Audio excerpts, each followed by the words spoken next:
Hello student, मैं आपकी Hindi teacher. आज हम आपकी कोर्स बुक मुस्कान का छठा अध्याय पढ़ेंगे, जिसका नाम है ऐतिहासिक नमक आंदोलन। तो इसमें हमें जो हमारे इतिहास में नमक आंदोलन हुआ था उसके बारे में थोड़ी सी जानकारी प्राप्त होती है।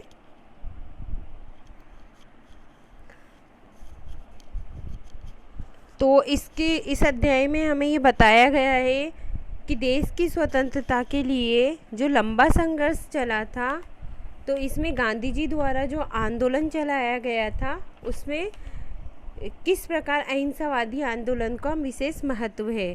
उन्हीं में से एक आंदोलन है नमक आंदोलन, जो सन 1930 में 12 मार्च को अहमदाबाद से गांधी जी ने दांडी यात्रा शुरू करके किया था। तो 6 अप्रैल 1930 में दांडी में समुद्र के तट पर गांधी जी द्वारा नमक बनाने से ये यात्रा संपन्न होती है। तो हमें इसका थोड़ा सा जो रूप है वो इस अध्याय में बताया गया है कि किस प्रकार गांधी जी ने ये यात्रा की थी और इस नमक आंदोलन को सफल बनाया था। 15 अगस्त हमारा स्वतंत्रता दिवस है। इस बात को देश का बच्चा बच्चा जानता है।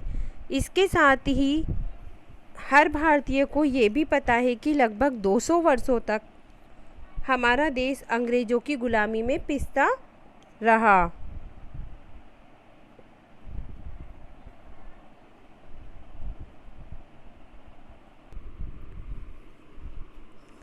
देश को आज़ादी दिलवाने में जहाँ अनेक स्वतंत्रता सेनानियों ने अपने प्राणों की आहुति दे दी, आहुति मतलब बलि दे दी, वही महात्मा गांधी द्वारा चलाए गए अहिंसावादी आंदोलनों की भी बहुत बड़ी भूमिका है।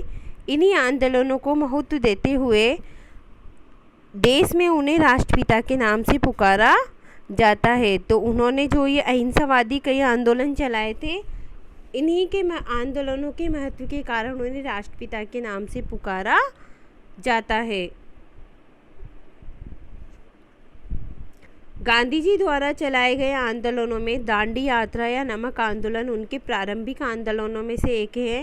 प्रारंभिक मतलब जो शुरुआती आंदोलन थे, उन आंदोलनों में से एक आंदोलन है दांडी यात्रा या नमक आंदोलन।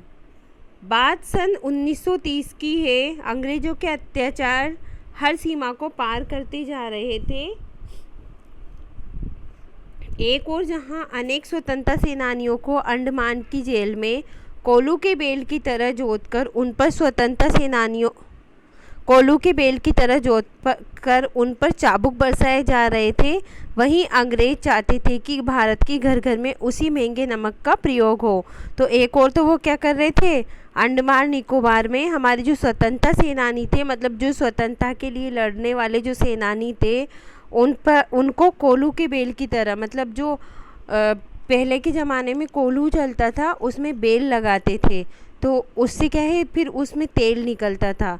तो उसी प्रकार इसमें भी उन स्वतंत्रता सेनानियों को बेल की तरह लगाया जाता था, और अगर वो नहीं काम करते थे उस पर तो उन पर क्या किए जाते थे, चाबुक बरसाए जाते थे।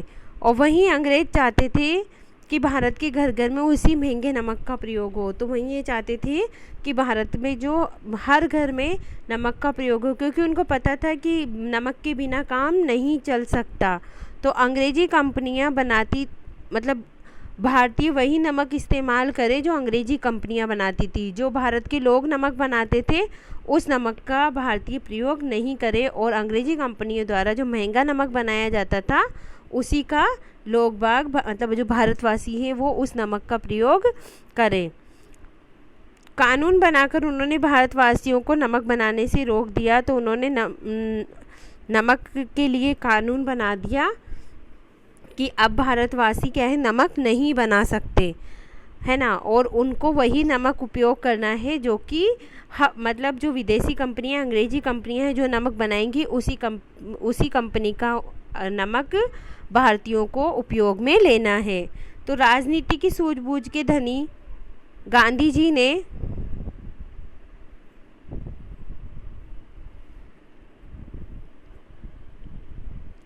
इस अवसर को समझा। तो उन्होंने इस जो अंग्रेज़ों की ये जो चालाकी है उसको गांधी जी समझ गए।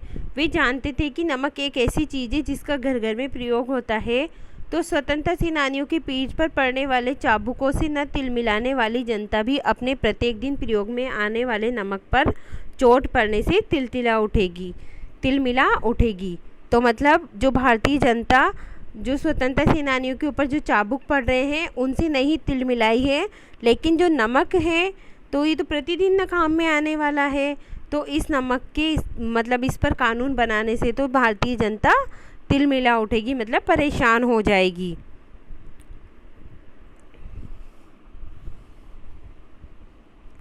तो अवसर की संवेदनशीलता होती है किसी चीज़ को महसूस करवाने वाली, मतलब सुख दुख किसी जो हो उसको महसूस करवाने वाली, संवेदनशील।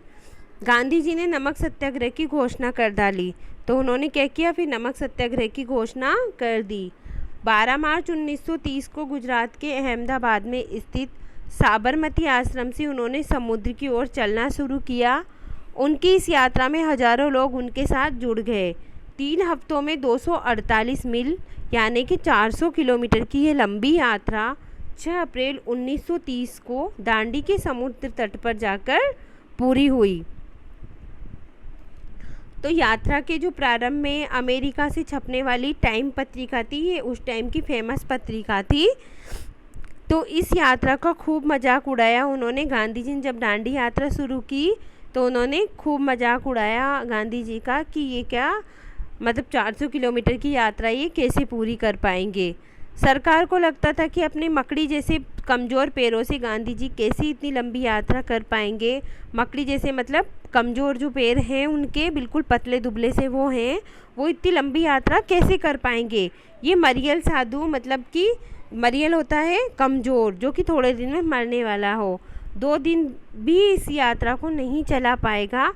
तो अंग्रेज़ों को क्या लगता था कि ये 2 दिन भी इस यात्रा को नहीं चला पाएंगे और बीच में ही अपनी यात्रा छोड़ देंगे। तो यात्रा शुरू होने के अगले दिन ही पत्रिका की तो सोच बदल गई। वास्तव में यात्रा में जुड़ने वाले हजारों लोगों की समर्थन ने ही उनकी सोच को बदल डाला।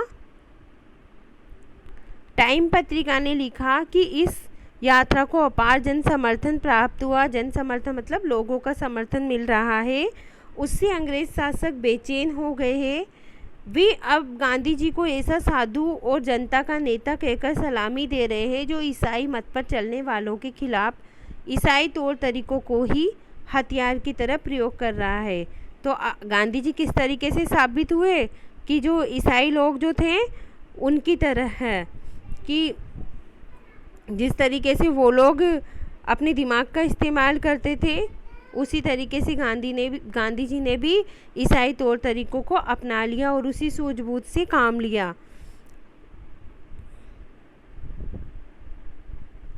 उनके इस सूझबूझ के लिए ही अंग्रेज शासक उन्हें सलामी दे रहे हैं। 6 अप्रैल 1930 को दांडी के समुद्र के किनारे एक मुट्ठी नमक बनाकर गांधी जी ने अंग्रेजों के नमक कानून को तोड़ा और इस तरह यह सत्याग्रह सफल हुआ। सत्याग्रह होता है सत्य के लिए आग्रह। तो गांधी जी ने सत्य के लिए आग्रह किया था, इसीलिए इसे सत्याग्रह कहते हैं।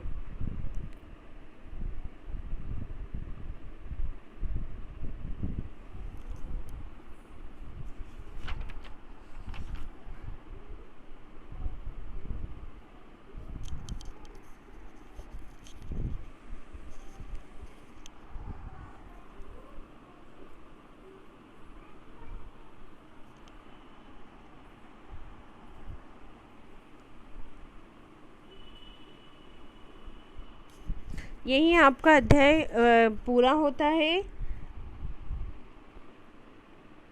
Thank you, bye.